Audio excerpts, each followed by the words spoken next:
It's another day that we are continuing with our review of April 2025 Business Data Analytics.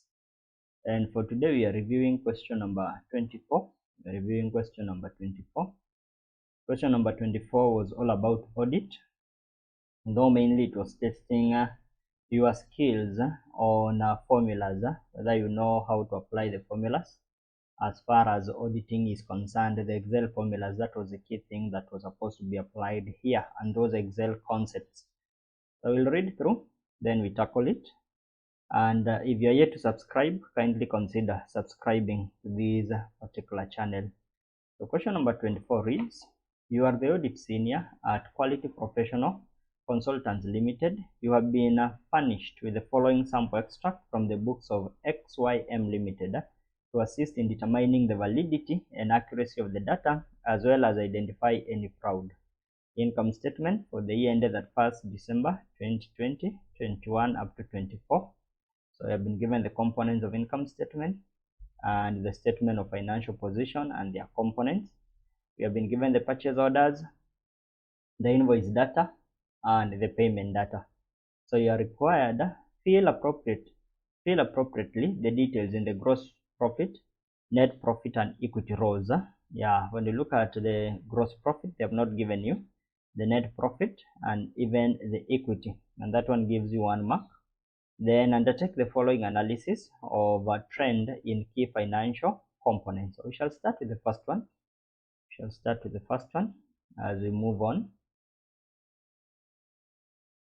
Just put my equal sign. So you need to fill the appropriate, and I will copy the two of them. We'll copy the two, and we shall paste them here.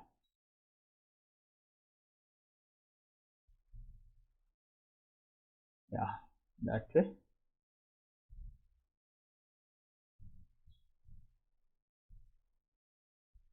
So just highlight and edit this area.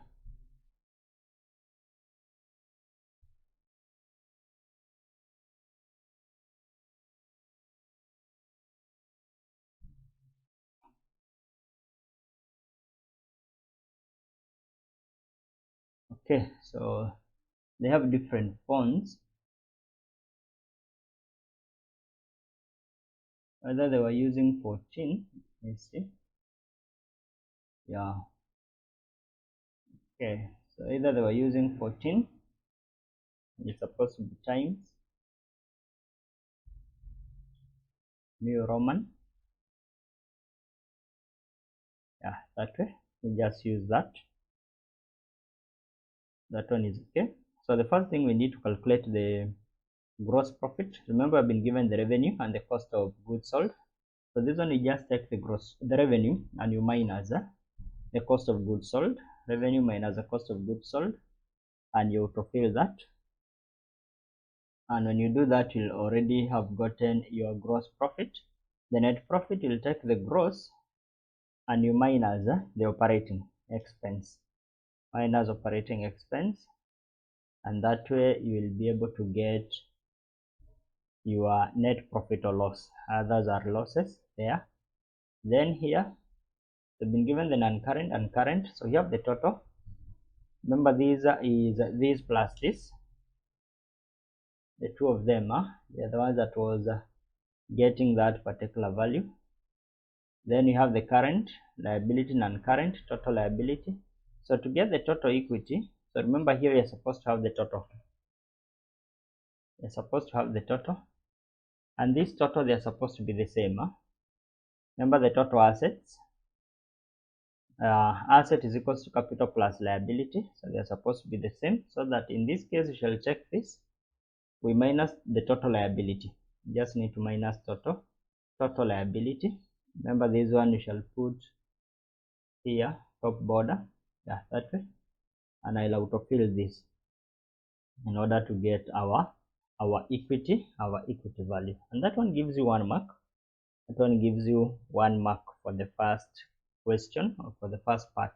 of our question. So the second part is whereby we are told now we need to use undertake the following trend analysis. We need to undertake the trend analysis. There is one. Allow to fill this. Yeah, that way. So use correct referenced index and match nested function to fill the details in the below data array from the output in A above.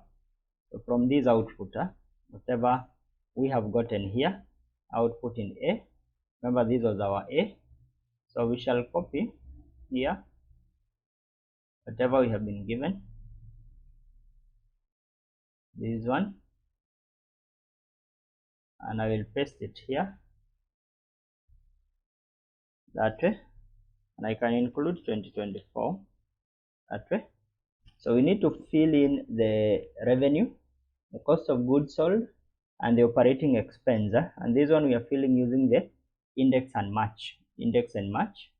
So index and match, we are combining the two. We normally start with index, and when you look at index, it returns a value or reference of the cell at the intersection of a particular row or column in a given range.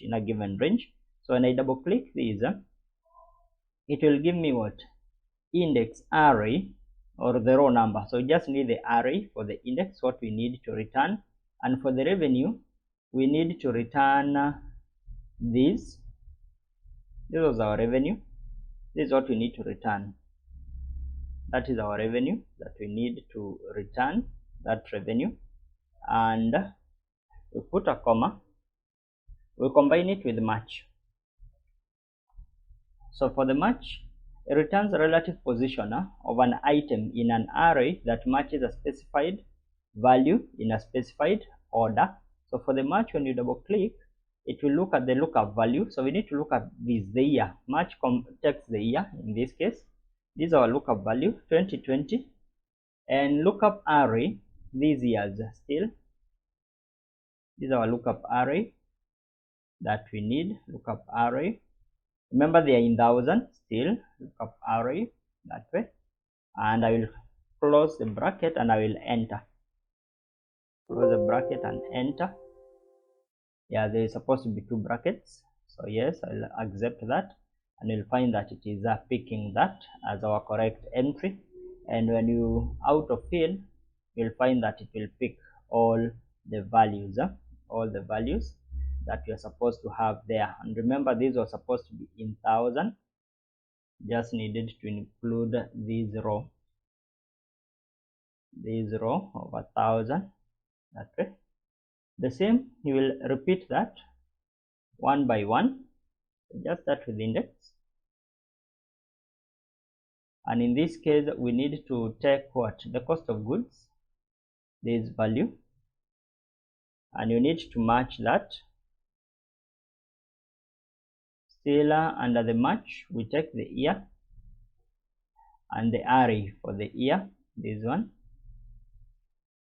and you close twice and you enter and you autofill this. Then I can copy one, because what I will only change is one part, the others will remain. I can copy the formula there and I paste it here. So the only thing I will change is this part, the first part, whereby here we are taking operating. We need operating expense, this one. The other remains, and I will enter and you will autofill this, that way. And you'll find that that is how you are to use that. That's how you are to apply the nested function index and match in order to fill that missing value. That is a Roman 1. So for the Roman 2 of our question, create a line. So create a line graph with revenue and expense analysis to visually represent the summary per year. So we need a line. So this line is supposed to show revenue and expense analysis, operating expense here. So I'll pick this component. I'll just control highlight the first row. That one is for the year and component. Then I'll take the revenue and I will take the operating expense. And all these I'm highlighting while holding the control button on the keyboard, so that so this one will bring a problem. Let me just start that. I'll highlight this. Then after highlighting the first, that's when I click the control. I highlight the second and I highlight the operating expense that way. Then I will insert the recommended chart, and in this case we are picking the line, the first one, which is a line. Yeah, that way. That is our line chart. So this revenue, just need to change the title to have our revenue and expense analysis, and expense analysis, revenue and expense analysis. Yeah, that way. So that is so expenses analysis, add an S. So that's how that part was supposed to be done, revenue and expense analysis for the year 2020 up to 2024. So the revenue is the one with the blue, and the one with the orange is the operating expense. So for the Roman 3 of this one, I'll enter that. So let me first edit from this part so that I have uniformity. And this one, yeah, I can use that. 12. This others was 14. Let me just continue with 12. Font number 12. So use a correctly reference, index and match again nested function to fill the details in the below data array from the output in A above: revenue, cost of goods sold, and operating expense trend over years. So this one they have combined, but when you look at Roman 3, what they had given you, this, what you are supposed to fill.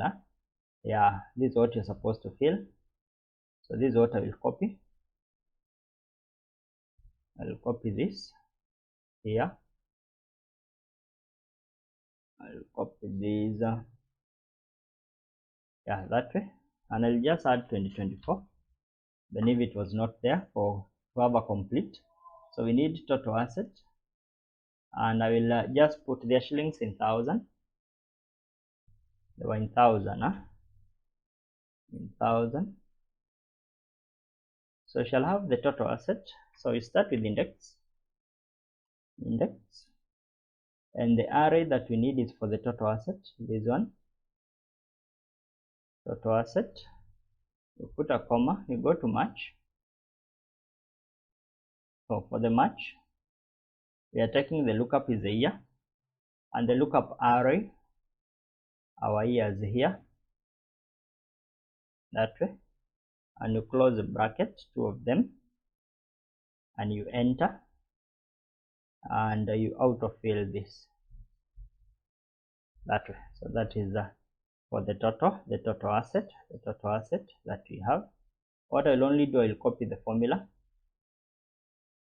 copy that, and you enter.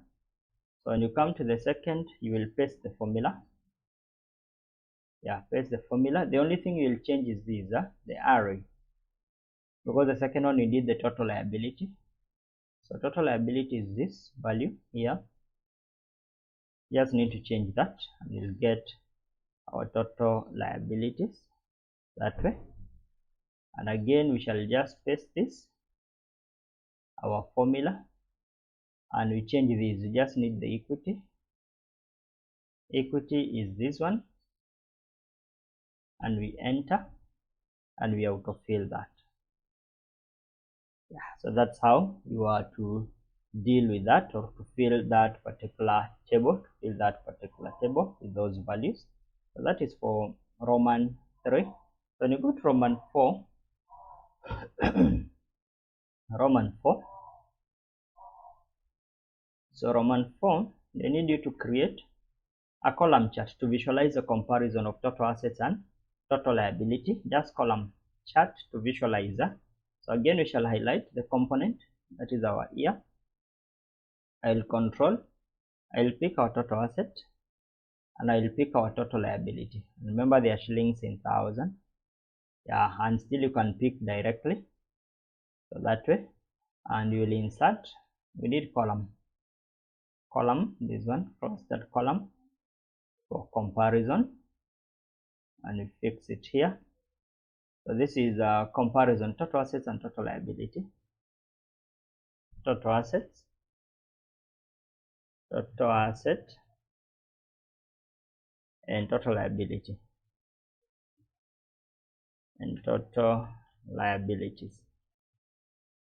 Yeah, that way. So it's a comparison for the 4 years that we are having. So we are comparing the total assets and the total liabilities. And the fifth one in line, the fifth one of these.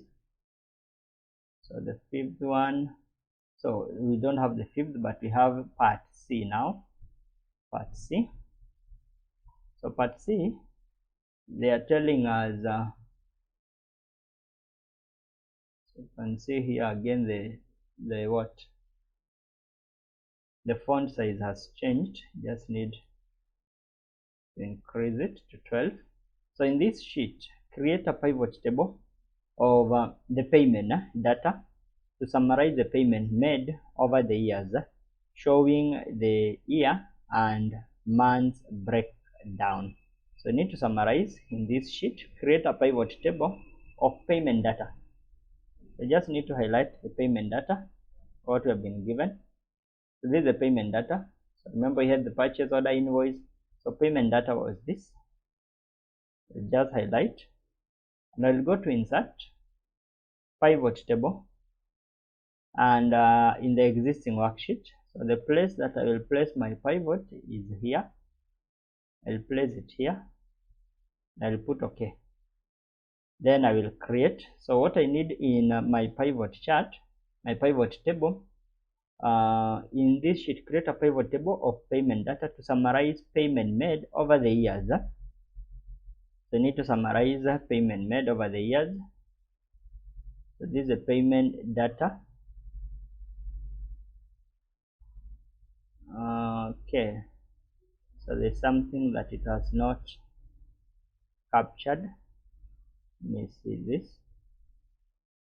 Yeah, so this one is not okay. So I will create it again.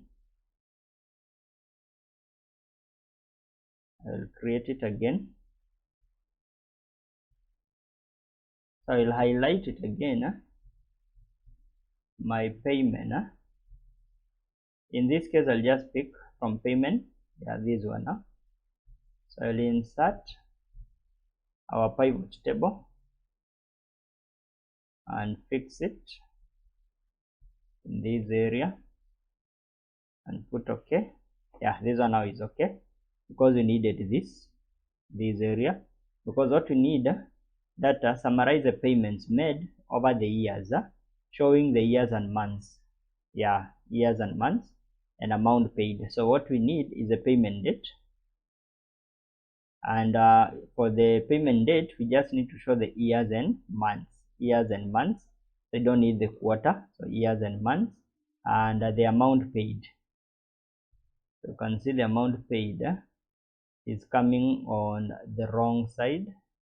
So this one I'll drag it to this point, the amount paid.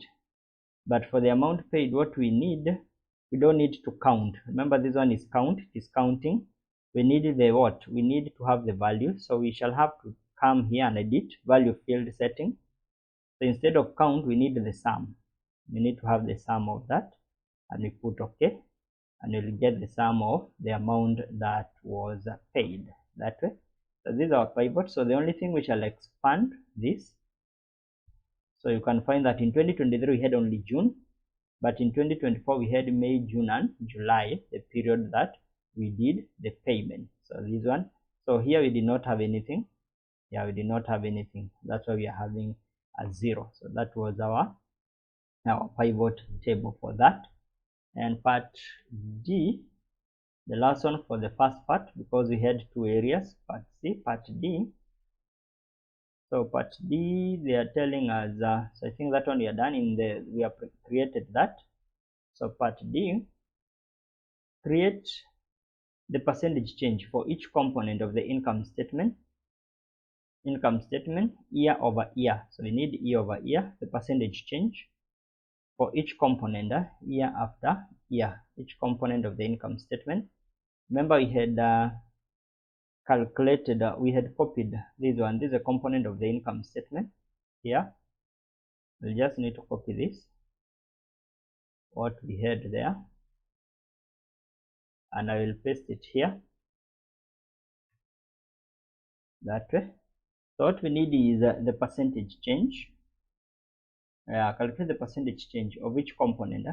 Remember the change you shall experience it from 2021.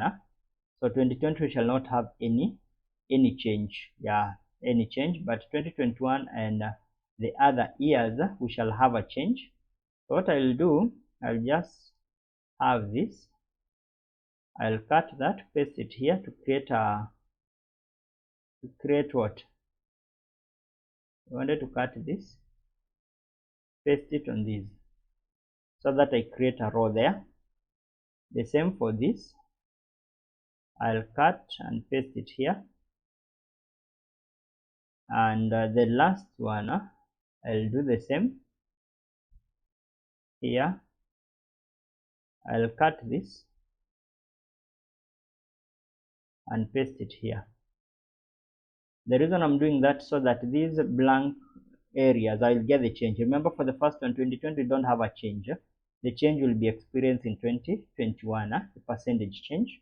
And percentage change, we take the revenue for 2021 minus the revenue for 2020, and you divide by the revenue for 2020. Revenue for 2020, that way, and I will autofill this, and I will convert that to percentage. So revenue increased by 10%, cost of goods increased by 100%, gross profit reduced by 125%, operating increased by 120%, and net profit reduced by 370%. So year after year, year over year. So we are doing year over year, so 1 year at a time, 1 year at a time. So we come to this and we do the same here. We take this, we minus this one, and we divide by the same value here, and here we autofill that, convert that to percentage, and you can find for 2022 revenue declined by 27%. The same with cost of goods, the same with what? So for the revenue, for the gross profit, supposed to increase by 180, because you can find that this one was a positive. So here the sign will matter. Here the sign will matter, because when we take these minus these, so it will add. You can find that it is adding, and we divide by the same value. Okay, so what we are dividing with, let me introduce a negative there. Yeah, that one is okay, and you'll find that it is 180. It increased by 180 from negative 150 to 40. That's an increase of 180, but the others are decline. The others are a decline.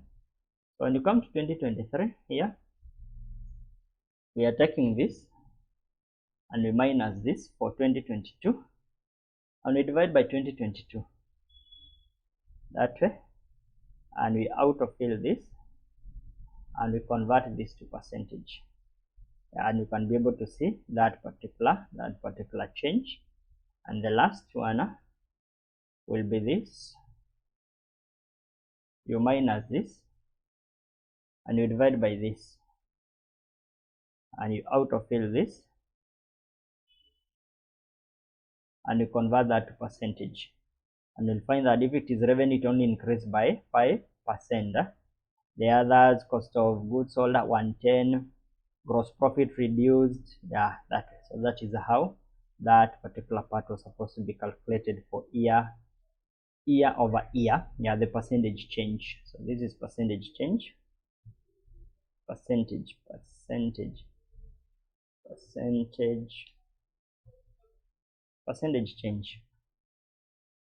That is a percentage change there. So we are getting the change, percentage change, and this one is a percentage change. That is the first part of our question. First part of our question. The last part is where we are supposed to perform what we call the three order matching.